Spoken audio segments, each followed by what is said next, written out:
একটা ইন্টারেস্টিং জিনিস বলি, এই যে মুরগির বাচ্চাগুলো দেখতে পাচ্ছেন, এটাই মুরগি মানে বাচ্চা তুলে নেয় আর কি, এগুলো কেনা বাচ্চা, কিন্তু মনে করতেছে যে এই মুরগির ওই বাচ্চা তুলছে আর কি,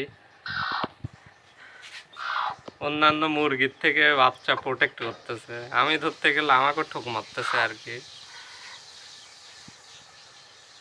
এগুলো আম্মা কিনছে আলাদা করে, এগুলার মা নাই তো, এই কারণে হচ্ছে অন্যান্য মুরগিগুলা বাচ্চাগুলাকে ঠোক দেয় আর কি। আর এই মুরগি কুচ্চা হওয়াতে রাত্রেবেলা আম্মা সুন্দর করে বাচ্চাগুলা মুরগির কাছে দিয়ে দিছে, তো মুরগি ঘুরতেছে। সচরাচর এরকম দেখা যায় না, দেশি মুরগির ক্ষেত্রে বিশেষ করে। বাচ্চাগুলা কালারফুল, হ্যাভি, অনেক দেখতে অনেক কিউট আর কি। আয়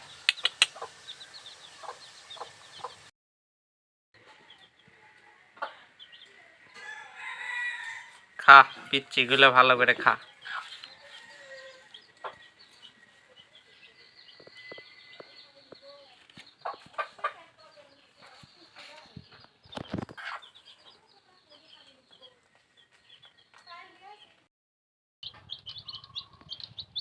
খাচ্ছে কি সুন্দর করে। যে এইগুলো হচ্ছে অরিজিনাল দেশি মুরগির বাচ্চা আর কি,